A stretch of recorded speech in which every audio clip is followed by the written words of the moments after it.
prático. Hoje vamos direto ao ponto em um tema absolutamente fascinante e vital para compreendermos a economia moderna. A grande pergunta que vai guiar a nossa jornada é bem direta. Será que o descolamento financeiro realmente explica a inflação? A ideia aqui é pegar conceitos teóricos complexos e transformar tudo em uma explicação cristalina. Vamos usar o rigor dos dados concretos para descobrir se o inchaço do mundo financeiro realmente pressiona o custo de vida no mundo real. Até agora, a lógica por trás desse modelo de descolamento fazia total sentido, não é mesmo?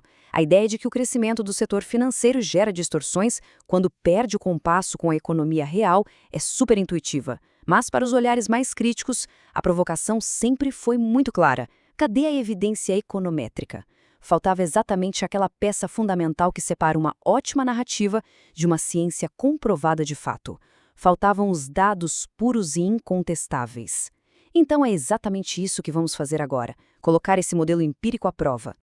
Para responder a essa pergunta com precisão, precisamos organizar as nossas fontes. O foco central será o cenário brasileiro, olhando para um período bem consistente de 2010 a 2023, com dados anuais. E estamos falando de métricas oficiais de altíssima credibilidade. Temos a inflação medida rigorosamente pelo IPCA através do IBGE, os volumes totais de crédito e a oferta de moeda direto do Banco Central, além de pilares como o PIB e uma variável que serve como indicativo para o setor de energia. É uma seleção extremamente cuidadosa que cria uma base sólida para o nosso teste estatístico. Isso nos traz diretamente à hipótese central da investigação. A ideia que vamos testar é surpreendentemente simples, mas tem um impacto gigantesco. A inflação é, na verdade, uma função do descolamento passado.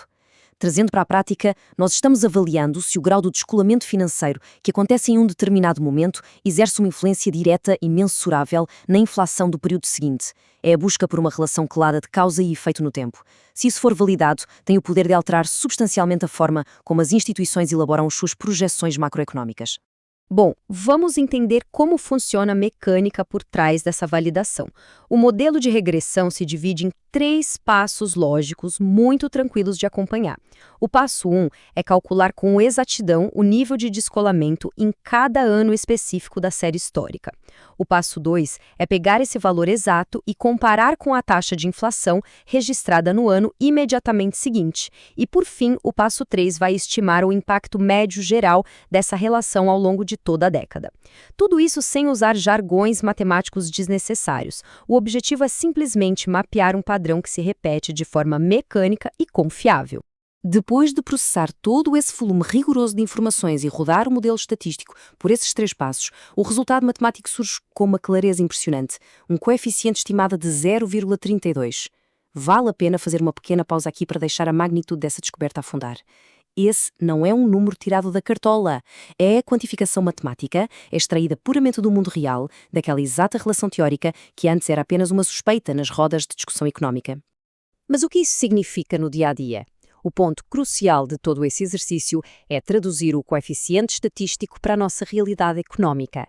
A interpretação prática é a seguinte: quando o índice de descolamento financeiro sobe exatamente 1 ponto percentual, a inflação tende a sofrer uma elevação de cerca de 0,32 ponto no período seguinte.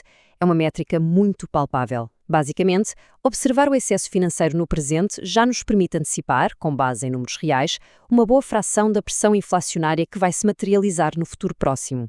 A nossa investigação analítica, no entanto, não para nesse primeiro coeficiente. Temos uma segunda revelação estatística que é igualmente vital para o estudo, o valor de 0,41.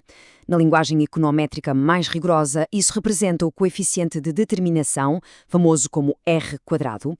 Eu sei, a terminologia técnica pode soar um pouco intimidadora de início, mas a utilidade dela para entendermos o fenómeno completo é absoluta. Pensem nisso como uma verdadeira bússola da eficácia do modelo. Para deixar essa métrica totalmente cristalina, pensem em uma fatia de exatos 41%. Ela ilustra o formidável poder explicativo dessa variável de descolamento financeiro. Colocando em perspectiva prática, 41% de toda a oscilação, de toda a variação que acontece na taxa de inflação brasileira durante os anos estudados pode ser explicada única e exclusivamente pelo comportamento desse descolamento. Dentro das ciências econômicas, alcançar um nível de explicação tão expressivo usando apenas uma variável é algo que atrai, com toda certeza, muita atenção. Contudo, A regra de ouro de qualquer boa análise é manter um alto nível de cautela e rigor intelectual. Por isso, precisamos fazer uma ponderação super importante aqui. Contrastar o conceito de poder explicativo com a ideia de causalidade direta. É fundamental entender que provar uma relação estatística forte e numericamente relevante entre dois fenômenos não é, sob nenhuma hipótese, a mesma coisa que garantir uma previsão perfeita ou uma lei universal. Os dados confirmam de maneira categórica que essas variáveis caminham juntas de forma altamente previsível, mas é prudente não superestimar o modelo declarando que uma é a única causadora mecânica da outra. E para garantir essa blindagem técnica, nós delimitamos bem as fronteiras dessa pesquisa.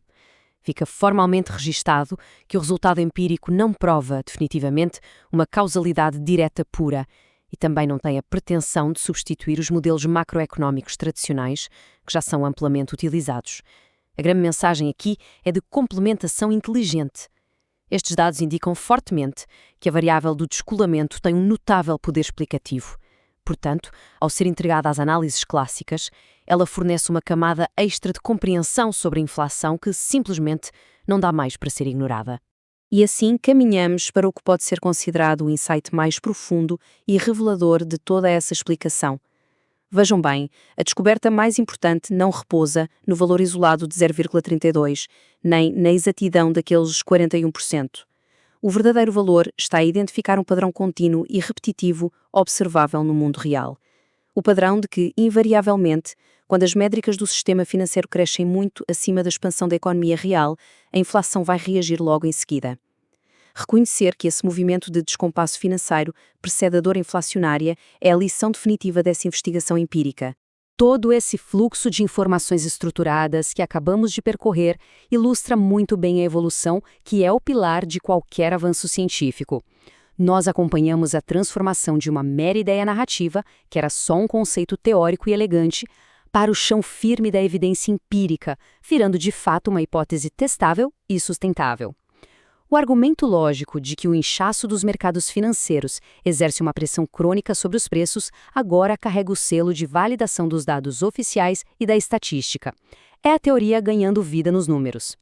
Para fecharmos a nossa jornada analítica de hoje, fica uma reflexão final muito poderosa. A premissa é inegável. Se uma variável é capaz de explicar dados reais com tanta consistência, ela merece, sem sombra de dúvidas, ser levada a sério e testada de forma ainda mais rigorosa em múltiplos contextos. Essa validação empírica que desbravamos não encerra o debate, muito pelo contrário, ela abre um campo vasto para novas descobertas. O modelo financeiro provou a sua força frente aos números. Resta agora a pergunta provocadora para continuarmos pensando. Quão rapidamente os formuladores de políticas económicas passarão a adotar esse novo padrão de entendimento em suas decisões diárias?